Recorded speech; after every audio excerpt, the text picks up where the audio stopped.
Du sublime village de Largues. À la croisée de trois vents, le montagnard, le marin et celui qu'on appelle le grec, les rues ont été conçues étroites pour qu'ils ne s'engouffrent pas trop. Jean-Baptiste Bergès a fait comme tout le monde, il a craqué pour cette adorable bourgade.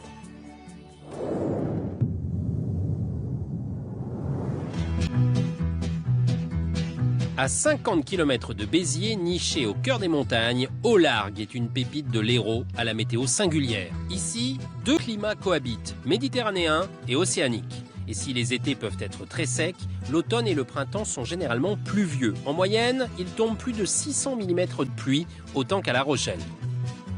Il ne faut jamais venir ici à Pâques, parce que c'est le seul moment de l'année où il pleut.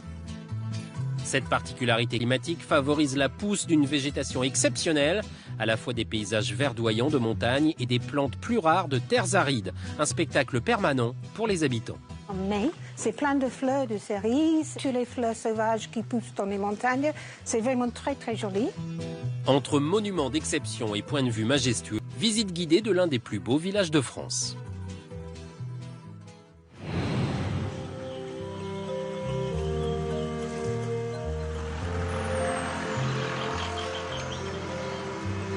Bonjour.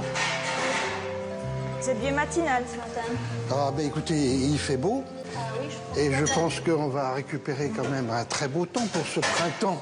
En ce moment, j'ai des gens là qui viennent faire du vélo sur la voie verte et l'autre jour, ils ont pris juste l'averse quand ils sont arrivés. Aujourd'hui, ils vont repartir avec le soleil. On a quand même la chance d'avoir en général du soleil. Oui. On est bien quand même. Jean-Claude est une figure d'Aux-Largues. Tous les jours, été comme hiver, il a pour habitude de s'y promener. Ce bourg, il en connaît toutes les anecdotes.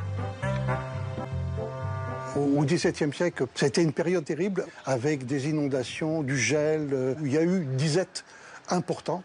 Cette disette était sur toute la France, en fin de compte, a peut-être été l'un des facteurs qui a provoqué la Révolution française. Aux-Largues est une bastide du XIIe siècle bâtie sur un éperon rocheux. Ces maisons, construites en marbre blanc, sont collées les unes aux autres, formant ainsi des remparts qui préservaient des envahisseurs.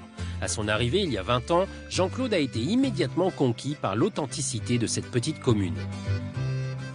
Je suis descendu de la région parisienne au mois d'avril et j'ai trouvé la vallée entièrement blanche de fleurs de cerisier. Et quelques temps après, on m'a téléphoné en me disant qu'il y avait une maison à vendre. Et j'ai déménagé de la région parisienne pour venir m'installer ici. Moi, je crois que quand on tombe amoureux, il ne faut pas hésiter. Hein. Donc je suis tombé amoureux d'Aux-Largues, voilà. Ce qui a séduit Jean-Claude, c'est aussi cette vue à 360 degrés surplombant Aux-Largues. À 200 mètres d'altitude, sur les ruines d'un ancien château, le panorama est époustouflant. Et en hiver, c'est l'endroit idéal pour contempler des phénomènes météo typiques de la région. Sur les crêtes, les nuages n'arrivent pas à passer parce qu'on est dans les hautes pressions ici, basse pression de l'autre côté. Et donc vous avez les nuages qui forment comme un édredon, c'est très joli. Et ici on a le soleil et au-dessus il pleut. Du soleil, sur Aux-Largues, il y en a souvent. En revanche, ça souffle. Le village étant balayé par 3 vents différents. On a d'abord la tramontane, c'est un vent qui arrive donc du massif central, qui est froid, mais qui nous amène en général de beau temps, beau ciel bleu. Ensuite, on a le marin, c'est un vent qui vient de la mer, comme son nom l'indique, et lui, il nous amène la pluie. Ensuite, on a un vent qui est peu connu, mais que les gens appellent le grec ici, c'est le vent qui arrive de l'Est. Et c'est un vent qui est un peu embêtant parce qu'il amène ce qu'on appelle des pluies traversières, c'est-à-dire des pluies qui frappent presque à l'horizontale des façades. Pour protéger les maisons de ces pluies traversières, les façades situées côté est sont recouvertes d'ardoises. Et l'étroitesse des ruelles permet de conserver la fraîcheur, surtout en été. Car dans cette cuvette rocheuse, les journées peuvent être caniculaires. En 2003, le thermomètre montait jusqu'à 46 degrés. Heureusement, dans pareilles circonstances, la Jore, ce ruisseau qui borde la commune, permet de rafraîchir l'atmosphère. Ça va ? Salut Eric. Bonjour Jacques. Eric et Franck s'apprêtent à plonger sous l'un des édifices les plus saisissants du village, le pont du Diable, classé monument historique. Il paraît qu'il y a un monstre là perdu, alors on va voir. Ouais. Ouais. Eric et Franck sont 2 enfants du pays devenus moniteurs de plongée. Avant le début de la saison estivale, ils effectuent un examen de soubassement du pont pour que leurs futurs clients puissent découvrir les profondeurs en toute sécurité.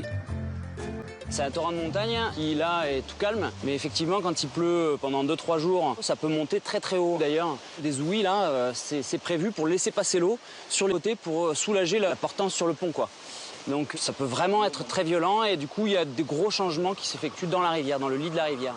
Aujourd'hui, il n'y aura aucun dégât à signaler. Les dernières crues de l'automne ont simplement déplacé quelques cailloux. Malgré les débois récurrents de la rivière, ce vestige résiste depuis 800 ans. Et en s'y promenant, au mois de juin, les passants peuvent y observer une eau émeraude scintillant au soleil. Cette merveille de la nature a séduit Pauline il y a presque 30 ans. Mais maintenant, quand c'est fleuri, c'est mieux, non? Originaire d'Angleterre, Pauline est arrivée à Aulargues un peu par hasard, un joli mois de mai, et n'en est plus jamais repartie. Je travaillais à Londres, j'avais une très bonne profession et j'ai décidé de prendre une année sympathique et je suis allée en Grèce et je suis arrivée ici de la Grèce en VTT. Et normalement, je devais remonter et j'ai tombé amoureuse de Largue. Depuis, Pauline et son mari Didier ont transformé une vieille bâtisse en chambre d'hôte. Aujourd'hui, ils ne s'imaginent plus vivre ailleurs. On a approprié le village comme si on était né ici. La plupart des habitants sont devenus aularguais sur un coup de cœur. Aulargues est un petit paradis à l'ambiance si chaleureuse que le visiter, c'est prendre le risque de s'y installer. Et ce n'est pas Jean-Claude qui nous contredira. On arrive à Aulargues, c'est jamais par hasard, c'est en général parce qu'on tombe amoureux du village. Ce qui m'a plu, c'est la beauté du site. Moi, j'ai plein vue sur le clocher quand je me lève le matin.